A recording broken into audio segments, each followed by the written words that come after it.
to the east, south, and southwest, where we're seeing these intensifying thunderstorms.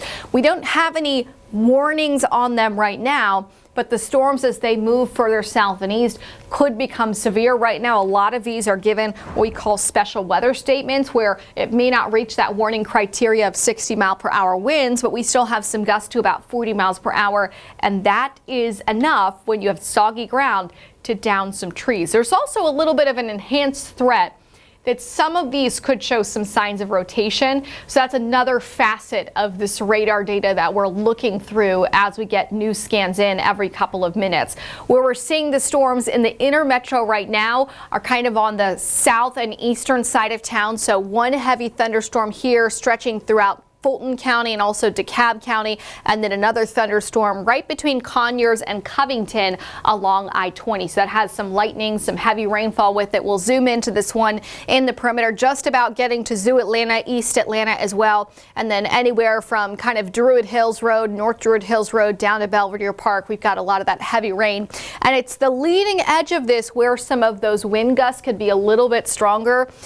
That heavy rain is just east of the downtown connector, and you can see on the eastern side of your screen right now, that's our live weather impact tracker camera, which is where Liza Lucas is heading out, driving through the downtown connector right now. She's passing kind of Georgia Tech, it looks like. She just passed North Avenue, coming off of that exit to get off to Centennial Olympic Park, and she's about to head towards that kind of Grady curve in a couple of minutes in the I-20 corridor. So she's heading into more of that heavy rainfall. But where we expect the strongest winds with this is through DeKalb County and also Gwinnett County. We'll take that vantage point out further to the east through Gwinnett County, also out towards Walton County and Monroe County. And you can see heavy thunderstorm here between Monroe and Campton, and also out into Barrow County here and Oconee County. A lot of heavy rain and chance lightning strikes there over Watkinsville. That's moving southeast and towards Elder and towards Botswick as well. And then,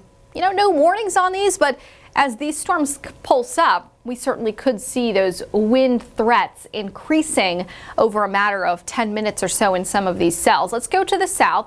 Okay, we've zoomed into the east. Let me take my radar back out to the south. You can see through our southern suburbs, 675, 75 split in through Stockbridge and down into Henry County. We see the rain increasing as well. Little pocket of heavier rain over Stockbridge. Luckily, no lightning on this. Remember yesterday at 3:30 in the afternoon or so, we had an EF2 tornado touchdown right in here. So there's a lot of damage that is just now beginning to be picked up or sorted through today. Let's go further south and west.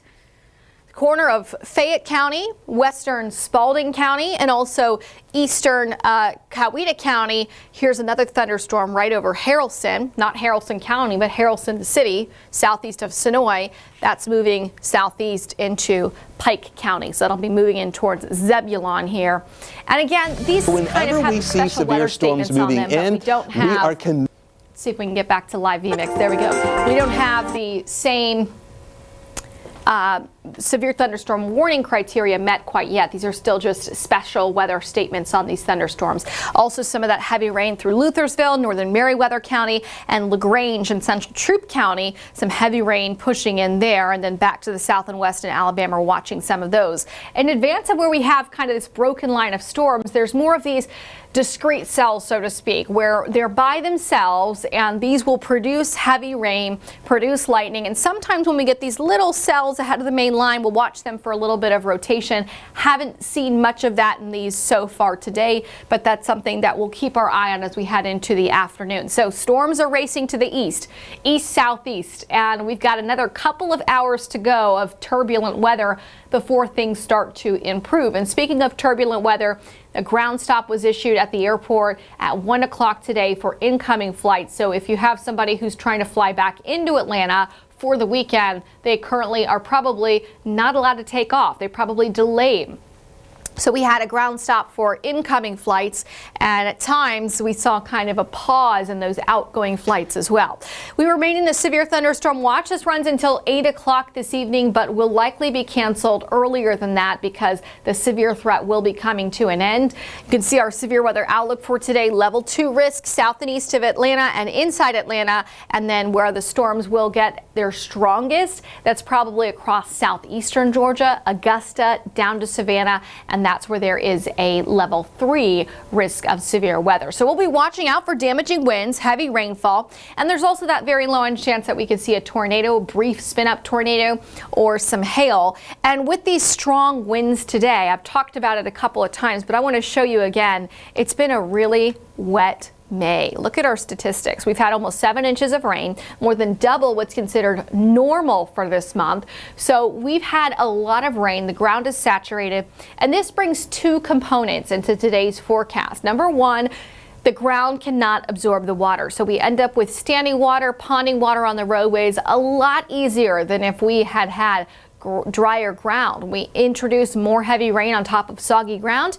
It doesn't absorb the water as quickly. So we end up with these street flooding issues. And then number 2, that means that storms coming in with strong wind gusts, even if they're not severe criteria, can down some trees by the root system a lot easier. So winds, the main threat today. That's, you can see on this breakdown of what of our severe threats today: an elevated risk of wind damage, low risk of hail, and a very low chance of a brief spin up tornado. So we're watching all of those for you. Let's go through forecast track just to kind of recap what we're expecting. Storms are over the metro right now. I'm actually going to show you a different model. I'm going to show you our graph model. That was the HRRR model. Here we go, the graph model. I like this one a little bit better. It shows the storms over the metro area right now. Let's push it out to 2:30 this afternoon, moving through Covington, Peachtree City, Thomaston, Eatonton, arriving there as well. And then by 4 o'clock today, we'll see that those storms are coming to an end and dry weather starts to move back in as we get towards the evening commute. And then we should see dry weather sticking around all throughout the day on Saturday. So no warnings right now, but we're tracking these strong, intense thunderstorms with some gusts to 40 miles per hour. Intense cloud to ground lightning possible in a few of them, and also that potential for some gusty winds to 40 miles per hour and heavy rainfall. Still just special weather statements coming out. Not any warnings on these, but something we're watching very closely for you. We'll have our next extended update coming up at the bottom of the hour at 2:30. And if we do get any warnings where we're talking about severe warnings, or of course tornado warnings will be on Real TV, but severe warnings will pop back on here on 11 Live Plus if that happens before 2:30. We'll see them.